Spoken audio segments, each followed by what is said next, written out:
Good morning. आज हम रेशे के बारे में आप लोग को बताएंगे। रेशे कितने प्रकार के होते हैं, रेशे से वस्त्र कैसे बनाए जाते हैं। आइए हम चलते हैं इस फाइल की ओर। इस प्रोजेक्ट फाइल में हमने रेशे और रेशे के प्रकार को दर्शाया है। सबसे पहले तो मैं अपना परिचय दे दूं। मैं श्रीमती गीता शरणागत, शासकीय आदर्श पूर्व माध्यमिक शाला सुहागपुर, ब्लॉक गरियाबंद, जिला गरियाबंद से। तो चलिए हम चलते हैं रेशे और रेशे के प्रकार को जाने। में प्रोजेक्ट फाइल बनाई गई है बच्चों के द्वारा और बच्चों ने बहुत ही अच्छे तरीके से रेशे और रेशे के प्रकार को दर्शाया है। जैसे कि यहाँ पे देख रहे हैं रेशे।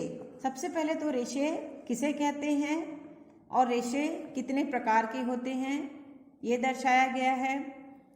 सभी वस्त्र एक ही प्रकार के रेशों से बने हुए होते हैं और रेशों का उपयोग वस्त्र बनाने में किया जाता है। रेशों के प्रकार प्राकृतिक रेशा और कृत्रिम रेशा। प्राकृतिक रेशा किसे कहेंगे? प्रकृति में जो रेशे प्राप्त होते हैं उसे प्राकृतिक रेशा कहते हैं और जंतुओं से प्राप्त जो रेशा होता है उसे जंतु रेशा कहेंगे। वनस्पति से जो प्राप्त होता है उसे वनस्पति रेशा कहेंगे। इस प्रकार वनस्पति रेशे और जंतु रेशे मिल करके प्राकृतिक रेशा कहलाता है। उसी प्रकार अगर हम देखें कृत्रिम रेशा किसे कहेंगे? ऐसे रेशे जिन्हें मनुष्यों के द्वारा बनाया गया है, जैसे कि टेरिलिन, नायलॉन, डेक्रॉन, डरवन।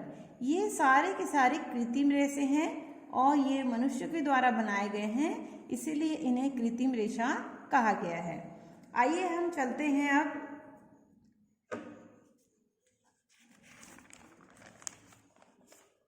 रेशों को हम किस प्रकार से देख सकते हैं। तो हम देख रहे हैं कि देखिए यहाँ पे ये कपास लगा हुआ है और ये किस प्रकार का रेशा है। कपास हमसे कहाँ से प्राप्त होता है? कपास जो है एक पौधे से प्राप्त होता है और इसीलिए इसे प्राकृतिक रेशा या वनस्पतिक रेशा कहेंगे। वनस्पति रेशे के बारे में हम जानते हैं कि ये रेशे पौधे से प्राप्त होते हैं और पौधे की कोशिकाओं का मुख्य भाग सेलुलोज और अन्य कार्बनिक पदार्थों का बना हुआ होता है। अतः वनस्पति रेशों में सेलुलोज के साथ साथ कार्बन, हाइड्रोजन और ऑक्सीजन भी पाए जाते हैं। ये रेशे विभिन्न पौधे से मिलते हैं और अतः इनका नाम भी संबंधित पौधे के अनुसार होता है। प्रमुख वनस्पतिक रेशे जैसे हम देखते हैं कि कपास, जैसे कि आपको बताया यहाँ पे कपास का जो हमने यहाँ पे चित्र या कपास का जो रुई को हमने यहाँ पे चिपकाया है। अब उसी के बारे में थोड़ा सा विस्तार पूर्वक आपको बताएंगे। कपास के पौधे से जब फूल झड़ जाते हैं तो कोए या डोडे निकल जाते हैं और ये कोए परिवर्तित होकर के फट जाते हैं। ये कोए जो होते हैं परिवर्तित नहीं, परिपक्व हो जाते हैं। परिपक्व यानी पक जाते हैं और पकने के बाद में क्या होता है, ये फट जाते हैं और इनके अंदर से रुई दिखने लगती है।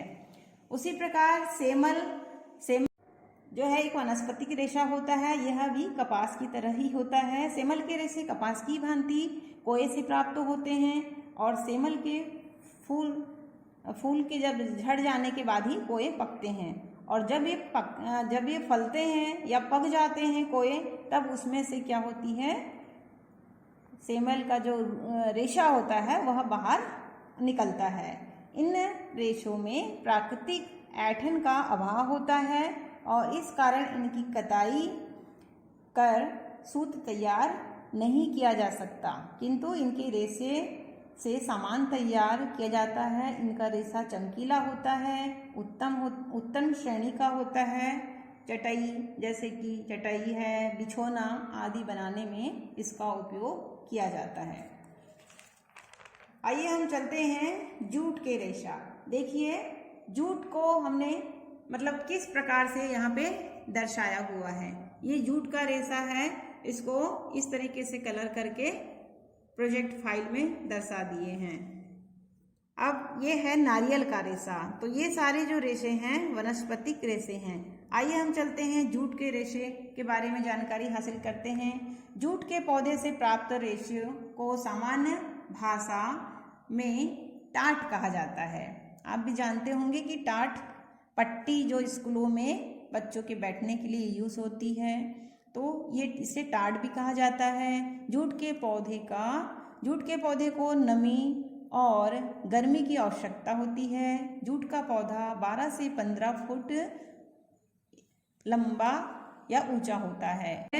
नारियल का जो रेशा होता है, नारियल का रेशों से क्या बनाई जाती है? रस्सियां बनाई जाती हैं, गद्दियां बनाई जाती हैं, और नारियल की छाल जो होती है, नारियल के जो ऊपर जो रेशा होता है वही उपयोगी होता है।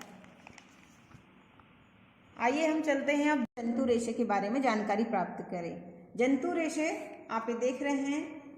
जंतु रेशे जो होते हैं जंतुओं द्वारा उत्पन्न पदार्थों या पशुओं की खाल में स्थित बालों से प्राप्त होते हैं। जंतुओं से प्राप्त होने वाले कुछ प्रमुख रेशे हैं, जैसे कि रेशम, ये जंतुओं से प्राप्त होता है। और कौन से जंतुओं से प्राप्त होता है इसके बारे में देखते हैं कि रेशम के कीड़े या रेशम के कीड़े जैसे इल्ली में रेशम प्राप्त किया जाता है। जो कीड़े, रेशम के कीड़ों को इल्ली कहा जाता है, आपने सुना भी होगा। और रेशम के कीड़े के जीवन चक्र में 4 प्रावस्थाएं होती हैं। सबसे पहले अंडा, फिर लार्वा, फिर प्यूपा, फिर तितली। लार्वा एक विशेष द्रव का स्राव करता है जिसमें इसके चारों ओर एक आवरण या कवच, जिसे हम कोकून कहते हैं, कोकून बन जाता है। फिर इस प्रकार लार्वा जो है प्यूपा में बदल जाता है और फिर कोकून इसको उबालकर रेशे के लंबे रेशे प्राप्त किए जाते हैं। ये रेशे लंबे, मजबूत और चमकीले होते हैं और मुलायम भी होते हैं। रेशम के कीड़ों को संवर्धन कर रेशम प्राप्त करना ही सेरीकल्चर कहलाता है। तो इस प्रकार हमने यह रेशम जो है जंतु रेशा है, इसको इस प्रकार से हमने यहाँ पे दर्शाया हुआ है। आइए हम चलते हैं ऊन। अब ऊन किससे प्राप्त होता है? ऊन जो है किससे प्राप्त होता है? जंतुओं की मोटी खाल एवं बाल उन्हें सर्दी से सुरक्षा प्रदान करती है और विभिन्न जंतुओं जैसे कि खरगोश हो गया, ऊंट है, बकरी है, घोड़े हैं, भेड़ है आदि जानवरों के बालों से यह ऊन प्राप्त होता है। ऊन प्राप्त करने का सर्वोत्तम स्रोत जो है भेड़ होता है।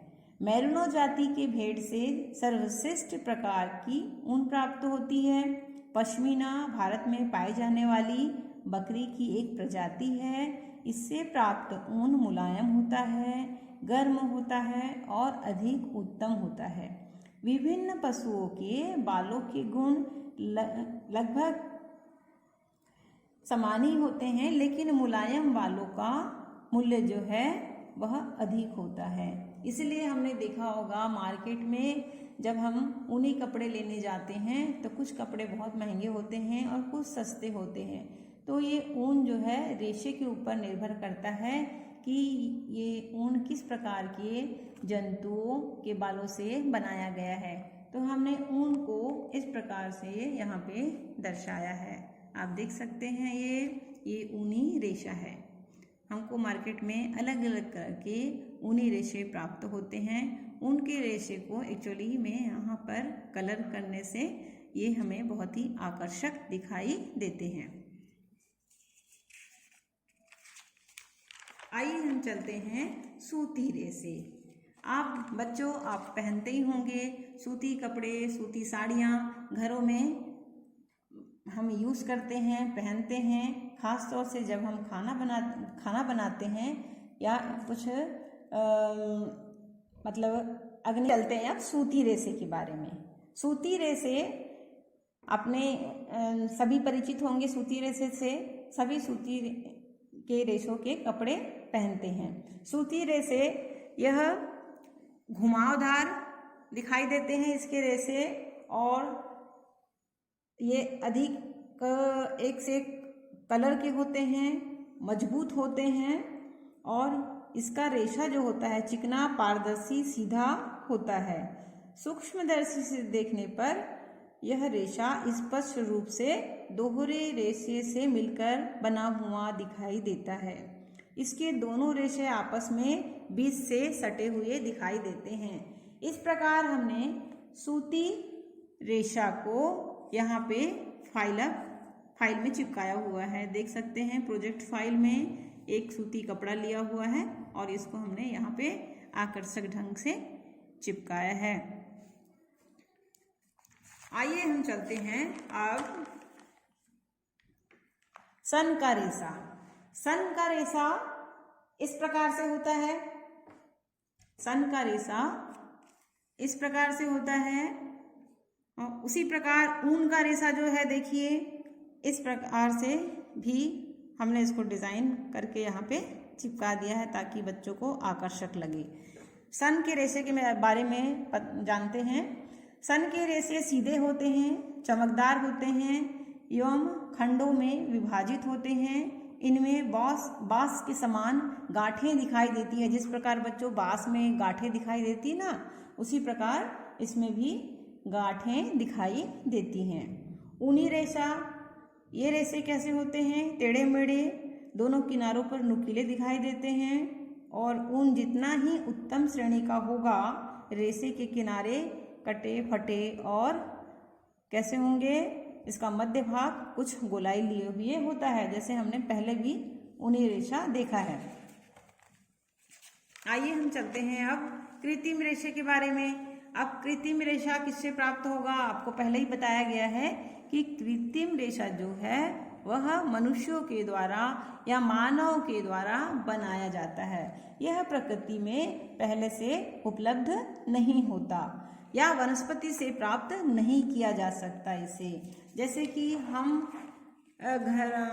कपड़े पहनते हैं, उसमें एक वैरायटी होती है टेरिकॉट के कपड़े। तो इस प्रकार आप देख सकते हैं यहाँ पे टेरिकॉट का एक कपड़े को चिपकाया गया है। कुछ रेशे ऐसे भी होते हैं जो जैसे कि आपको बताया कि मनुष्य के द्वारा बनाए जाते हैं या रासायनिक विधियों के द्वारा इसे तैयार किया जाता है।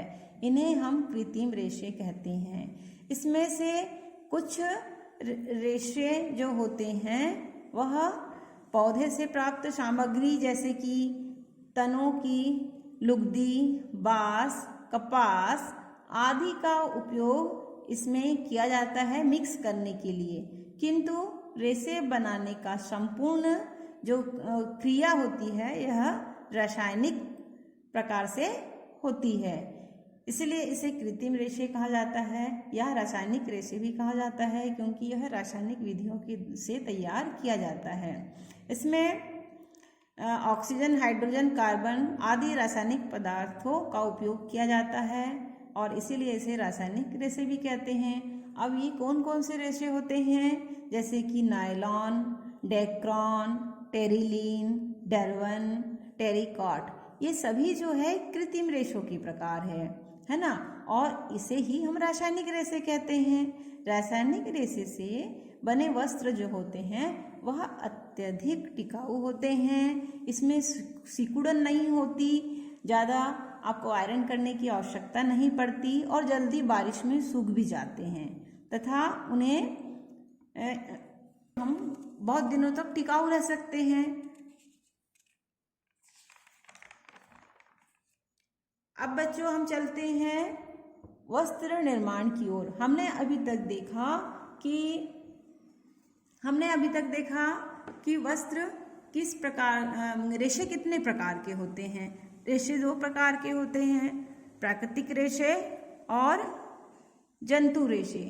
यह दोनों रेशे जो होते हैं वनस्पतिक रेशे और जंतु रेशे, ये प्राकृतिक रेशे कहलाते हैं। और दूसरा है जो कृत्रिम रेशे या रासायनिक रेशे। तो हमने अभी तक ये समझा। अब हम चलते हैं कि ये जो रेशे हैं किस प्रकार से इन रेशों से वस्त्र बनता है। पहले आपने देखा होगा इस फोटो में आपको गांधी जी, महात्मा गांधी जी दिखाई दे रहे हैं जो चरखा चला रहे हैं। तो पहले जो हम चलते हैं, आइए हम चलते हैं वस्त्र निर्माण की ओर। अब वस्त्र निर्माण कैसे बनाए जाते हैं? वस्त्र निर्माण जो है प्राचीन काल में हम यहाँ पे देख रहे हैं महात्मा गांधी जी चरखा चला रहे हैं। तो इस प्रकार चरखा से उस रेशों से हम वस्त्र बनाते थे, मगर अब आधुनिक युग में बड़ी बड़ी मशीनों के द्वारा वस्त्र का निर्माण किया जाता है। रेशे वस्त्र की मूल इकाई होती हैं और रेशों से वस्त्र निर्माण की प्रक्रिया का प्रथम सोपान कताई है। कताई का काम पहले हाथों से होता था जैसे कि आपको बताया, और इसके बाद तकली और चरखे के आविष्कार से समय और श्रम दोनों की बचत होने लगी। औद्योगिक क्रांति ने वस्त्र निर्माण के क्षेत्र में नए युग का आरंभ किया। रेशों को प्राप्त करना, उन्हें साफ करना, धागा बनाना और अंत में धागों से वस्त्र बनाना, इन सभी कार्यों के लिए अलग अलग प्रकार की मशीनें बनने लगी। रेशों को धागों में बदलना ही कताई कहलाता है। आगे हम चलते हैं वस्त्र निर्माण के बाद ये वस्त्र किस प्रकार से बनते हैं। अब है यहाँ पे हम देखते हैं कि सघन रचना और एक होती है विरल रचना। सघन रचना मतलब इसमें धागा जो है बहुत ही पास पास में होता है। हमने यहाँ पुराने जो कपड़े हैं इसकी पतली पतली पट्टियाँ काट करके समझाने का प्रयास किया है। अब सघन रचना और विरल रचना। विरल रचना में क्या होगा कि धागे दूर दूर होते हैं और कपड़ा जो बुना हुआ होता है वो पतला होगा, और सघन रचना में कपड़ा उतना ही घना होगा क्योंकि इसमें धागे जो हैं पास पास है। आइए हम चलते हैं अब करघे से बुनाई किस प्रकार की जाती है। रेशों से निर्मित धागे ही वस्त्र के मुख्य आधार होते हैं। धागों को लंबाई चौड़ाई में आपस में गूंथकर वस्त्र का रूप दिया जाता है। अधिकांश वस्त्रों का निर्माण इसी विधि से होता है। वस्त्र निर्माण के लंबाई और चौड़ाई दोनों से धागे जो है लगाए जाते हैं। खड़े धागों को ताना कहा जाता है और जो आड़े धागे होते हैं उसे बाना कहा जाता है, और इस प्रकार ताना बाना विधि से बुनाई की जाती है। अब ये तो हो गया, हमने करघे से बुनाई देखी। अब हम देखते हैं कि सलाइयों से भी आपने देखा होगा। पहले माँ लोग घर में स्वेटर बनाती थी बच्चों के लिए, है ना। अब सब आधुनिक युग आ गया है, हम सभी मशीनों के द्वारा बनी हुई स्वेटरें या ऊनी कपड़े पसंद करते हैं। तो सलाइयों से जो बुनाई होती थी, देख सकते हैं हम, सलाइयों से जो बुनाई होती है उसे हम नीटिंग कहते हैं। क्या कहते हैं? नीटिंग कहते हैं। और उसमें इस प्रकार से धागा एक दूसरे से गुत्था हुआ चला जाता है। अब सलाइयों से बुनाई के अतिरिक्त निटिंग भी वस्त्र निर्माण की महत्वपूर्ण विधि होती है। आपसे स्वेटर, जर्सी, कार्डिगन, बनियान आदि वस्त्रों का उपयोग किया होगा आपने, और ये निटिंग के द्वारा तैयार किए हुए वस्त्र होते हैं। निटिंग कपड़ों में आवश्यकता अनुसार फैलने व सिकुड़ने की क्षमता होती है। जैसे आपने देखा होगा जो स्वेटर जो है, हम स्वेटर में फैलाव भी होता है और सिकुड़न भी होता है। तो इस प्रकार इन रेशों में फैलाव भी होता है और सिकुड़न भी होता है। ये शरीर के हिसाब से बैठ जाते हैं, इसलिए खेल के क्षेत्र में ये वस्त्र विशेष रूप से उपयोगी सिद्ध होते हैं। आप रेशों को इस प्रकार से हम फाइल अप कर सकते हैं। यहाँ पे रेशों को हमने किस प्रकार से दर्शाया है, सूती रेशे, सन रेशे, रेशम रेशे और ऊनी रेशे, और इनको हमने परिभाषित भी किया हुआ है। तो इस प्रकार आप लोग भी फाइल बना सकते हैं। यहाँ पे देखिए, ये सूती का रेशा, सन का रेशा, रेशम का रेशा को हमने फाइल में चिपकाया हुआ है।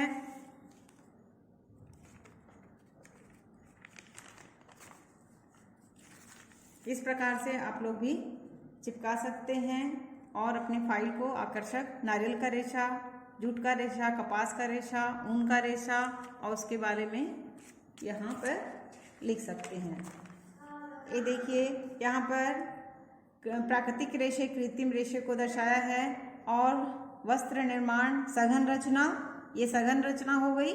और ये झीनी रचना या विरल रचना जिसमें धागे दूर दूर है। उसी प्रकार निटिंग का कार्य भी इसमें हमने जो सुतली होती है, पतली सी रस्सी, उससे हमने निटिंग का कार्य यहाँ पे दर्शाया है। थैंक यू बच्चों। तो आपको प्रोजेक्ट कैसा लगा, रेशे एवं रेशे के प्रकार? आप लोग भी इस तरीके से प्रोजेक्ट फाइल बनाइए और अपने टीचर्स तक पहुंचाइए। Thank you.